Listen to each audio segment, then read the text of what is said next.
สบายดีเนาะซ่องน้อยเวียงจันทน์เนาะ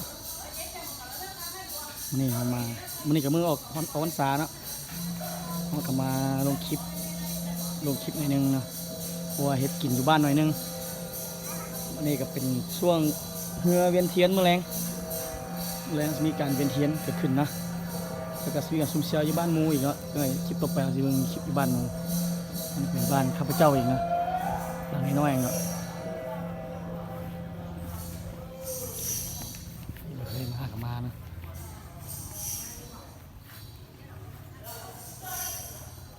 รถบ้านก็4-5 คันอยู่นี่แหละ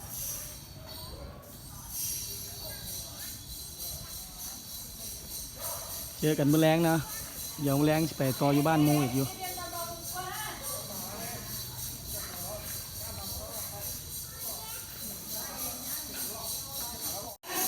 สวัสดีนะวันนี้มาเจอกับน้อยเวียงจันทน์นะวันนี้มาเฮ็ดอกไก่ใส่ไปแล้วนะวันนี้ไก่ตีนะ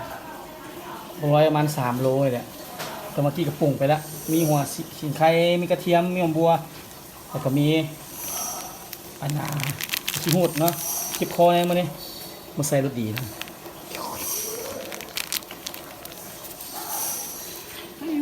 ใส่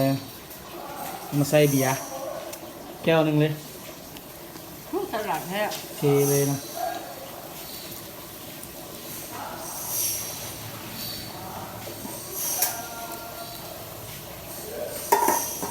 ใส่แก้วหนึ่ง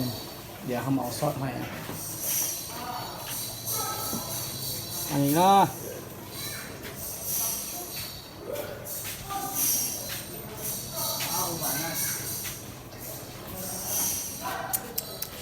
ใส่น้ำปลาใส่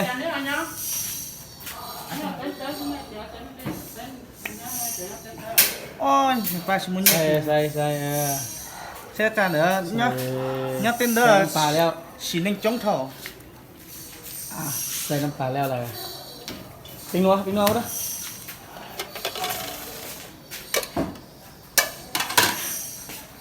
ชมหน้าเนาะปิ้งนัวหน่อยสลัดเสียบลายอันนี้น้องชายนะใส่เอก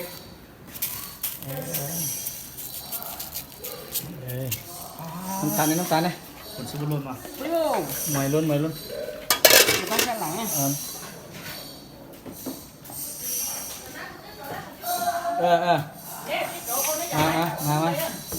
ซากุน้ำตาลซากุใส่สมุนไพรเอาดิสมุนไพรใส่สมุนไพรเดี๋ยวใช้สมุนไพรนะจังหน่อยฮอตตอนใช้สมุนไพรได้ชี้ออกมาใส่ตอนนี้เดี๋ยวมันน้ำตาลนะนี่เราใส่เลยอะไรแล้วถ้าเพิ่งต่อไปวันนี้สมุนไพร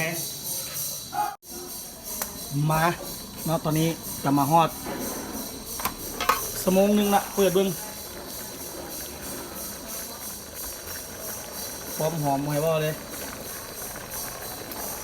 เดี๋ยวเขาใช้สมุนไพรเนาะอีกประมาณ30 นาทีเอาสมุนไพรใส่ขั้นว่าเอาสมุนไพรใส่ละ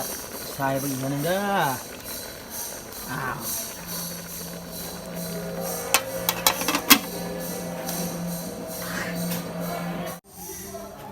มาใส่สมุนไพรแล้วนะ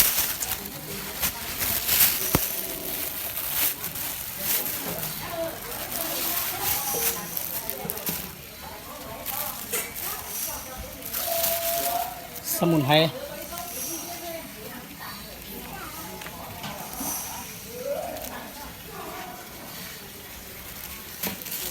มาใส่สมุนไพรหน่อยนึงอยู่แล้วก่อนสมุนไพรวางให้ตอนนี้ให้หม้อให้มัน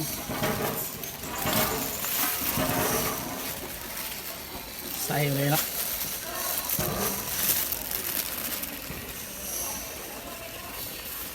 สมุนไพรไก่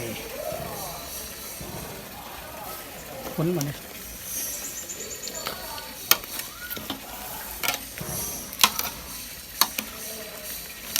อกไก่ใช้สมุนไพรกินแล้วอย่าหัวเด้อตาโคนมันนอน เรียบร้อยมันทักเสิร์ฟนะ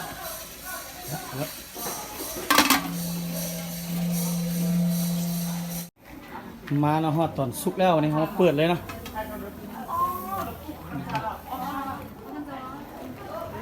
แล้ว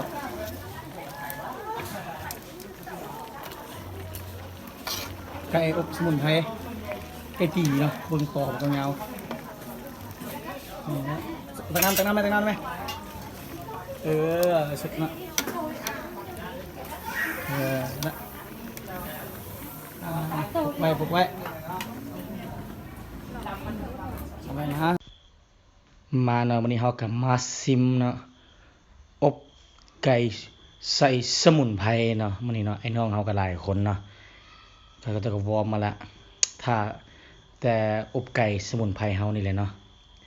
นี่เลยเป็นตาแซ่บกินแล้วมีอาการอยากนอนเนาะอยากหัวก็มีเนาะเอ้าเบิ่งตักซีให้เบิ่งนี่รสชาติเป็นจังไดลองก่อนเต็มบวงจักบาทเดี๋ยวปิดกล้องก่อนแป๊บนึง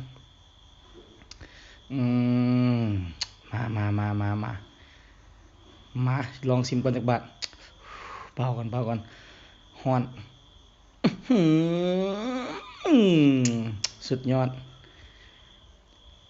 บ่มีคำบรรยายโอ้สุดยอดแซ่บปิดกล้องอีกก่อนมานี่เฮามาเบิ่งน้องชายซิมบัดนี่พุ่นตีนบักเยอบอกเลยให้น้องชายซิมกันบัดนี้ตักเมืองน้องชายซิมเด้ออุ้ยสโปสุดยอดเพิ่นว่าฮ้อน โอ้ยคักสุดยอดเอาถ้าเบิ่งเฮาสิไปกินปิ้งหมูเนาะไปเลยปั๊บสบายดีเนาะมื้อนี้ ตอนนี้โรนินว่ะ เอามากินหยังมื้อนี้ เมี่ยง เมี่ยงหยังพันเมี่ยงหยัง เมี่ยงหมูปิ้นเด้ออันนี้เมี่ยงหมูปิ้น เมี่ยงหมูปิ้น เมี่ยงหมูปิ้น ว่าแล้วเมียไปถ่ายหมูคนนั้นเลยไม่ถ่ายคนนั้น มึงอย่าพูดเลยโบฮู้ว่าเมี่ยงหมูปิ้นอันโน้มันว่านะมึงอธิบายให้มันฟังนะมันโบฮู้เมี่ยงหมูปิ้นมันว่ากูบ้านนอกเองอ่ะ เดี๋ยวเมียมาเก้าผมก่อน เว้ย รอนี่ กินหมูพี่น้อง กินหยัง หมู เลย บ้านนี่แหละเลี้ยงเองบุกเกิดหัวอาหารเลยกินขี้คนเลย น้อยว่าไหนน้อยบ้านนอกนะ หมูซับ อยู่นี่แหละ ตุ่มมี ปิ้น แซวไปเบิ่งกันเนาะโอ้ซาบูเป็นฮัตตูมื้อนี้กิ๊กเล็กกิ๊กเด็กม.4เดี๋ยวเปิดนี่ฮะเปิดดู ไปลอกไว้กูให้พวกเองโว้ยสูดีปิ้งหมูได้สู ปะโชเปิดมาแล้วนะดำให้หลับมาเนี่ยหมูท้า4วันนี้เชียวปิ้งจะเศร้าอบจะเศร้านะคุณนะ ไปมาเด้อมาเด้อ 3อีกคุณนะนี่ครัวเขาตู้ซามาเกะสร้างไทยกันนั่นนี่ยูทูบเบอร์กันไอ้สอนเดี๋ยวท้ายไปนึงกันด้วยมีส้มตีไก่ป่ามันเอาตีเท่านึงละ จักหน่อยเขามาทายบรรยากาศตอนแรงๆเนาะ ไปตัดต่ออย่างนี้ เมียซิมเมี่ยงด้วย ไก่ป่ามันตีแล้วนะเธอดึงนะไก่ป้อรถ คำเมียงคำเมียงนะโบเป็นตะวันหิวยังไง โอ้ย กูกับปุ๊กแก้ว เมี่ยงนะก็เจ้าไม่ได้กินคำน้อยๆแบบนี้โอ้ย เมียไปมา โอ้ เข้าย มันจะไปคำใหญ่คือเจ้าเนาะดูดาวได้ ใส่เจ้า ไปด้วย ไอ้ป้อมันเป็นอะไรป้อเสร็จแล้ววะ เอาเลยลง YouTube เลย ไอ้ป้อนี่เป็นเรา นี่กินนี่มานี่ไปชิบอกจะเห็นรีวิวเลย แซ่บปะ ต้องกินมีแต่แซ่บอีหลีนะไปเนาะ ซอยกันทำมาหากินขนาดเนาะ ใช่ป่ะแมงวันเขียวใช่ป่ะใช่ป่ะหาแมงวันเขียวใช่ป่ะ มาเลิกทายตุนต้นไปมานี่พักเบรกก่อนมานี่ ก้อนกิน อายุ มา โอ้ยหัวหน้าเอ้ย ใส่เจียวเหรอ ใส่หรอ บ้าให้ละ พี่ยังไม่ใส่ มึงจะมาขี่จะตากลูกกันนะ ใช่ มึง แล้ คือ ว ว่ารัฐมนตรีสมองมึงนี่นะมึงเงินไหนจะเรียกรถไอ้เมืองป้าตัว น่าจับจับ นี่แม่งจ้องกินหนีเว้ย วันนี้ วันนี้มิสเตอร์น้อยจะมากินเมียง เอาออกได้คลิปหน้า อ๋อคำ นี่ นี้ แหละนี่แหละนี่แหละนี่แหละนี่แหละกัด อัน กั นั้ ด นไม่ เป็น น่า คำ เลยนะ เห็นกันไหมไทยเห็นกันไหม กัดเป็นคำ ไม่ได้กินบ่ได้กินคนละคำ กินแบบนั้นแหละกินแบบนั้นแหละแบบนั้นแหละ เมี่ยงเนาะ โอ้ย มาดิ เมี่ยงลาวออริจินอลเลยเมี่ยงลาวออริจินอลเนาะทานเลยอยากซีมมาเลยแกงปลาย่าง ไปย่างเข้าไปแม่ นี่แหละ แซ่บแท้รุ่นมา อืม คมเลยพ่อเลยแม่แซ่บปะทิชชู่ โฟโล่ได้เด้อโฟโล่ได้เด้อ โอ้โหเลย น้อยมักกินมักเที่ยวมักลิ้นสาวเอ้าโมเมน หักอย่างแรกนะรู้ว่าไม่ลินสาวที่หักนี่ แล้วอีสดอาหารเมมเบอ โอ้ รี่ ยังไงลูกพี่ไหวปะ กับมึงเด้อ นี่เนาะเมียงบ้านเฮานี่แหละเมียงบ้านเฮาเด้อ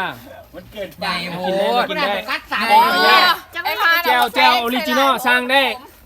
สร้างได้ เอาป้าเถอะ สร้างไอซอนได้ ชุดเป็นไร สร้าง เพิ่นว่าสิเปิดแบรนด์ไวๆนี่ สร้างหาเรื่องเนี่ยคุณนะ เรียนยังนี่เด้แก้ว สอนเจียวทุกประเภทเจียวตับหมาก็มี อันนี้ผู้ช่วยลกคนลกคนหมาอย่างเดียวนี่นะอันนี้ประธานนี่เนาะนางเป็นเงียบๆมีเลขาเทคแคร์ตลอด แม่แล้วเอาดื่มกินเมาไหลใส่ยังไง ขอมาไม่หนึ่งเอา มานะเอา คุณนะป้า สิบใบเดิมเนี่ยนะ เอาป้าต่ำมันบอกจู่ป้า พูดหอยอกเล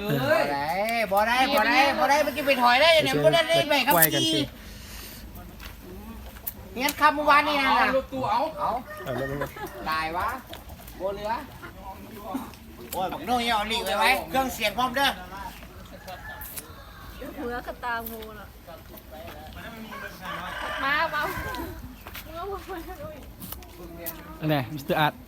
คือเก่า อยู่ให้อยู่นาเก่าอ่ะ อันนั้นกูฮูอีโนอีนี่ เนาะวันนี้เนาะเฮากลับมาเบิ่งบรรยากาศตกท้ายเนาะของตะแลงเนาะวันนี้เนาะนี่เนาะก็มีคนมาถ่ายรูปเนาะอยู่นาเนาะนานี่ก็เก็บเรียบร้อยเกี่ยวเข้าวเรียบร้อยเลยเนาะอันเนาะเฮาก็อยากฝากซ่องน้อยเวียงจันทน์ชาแนลเลยเนาะ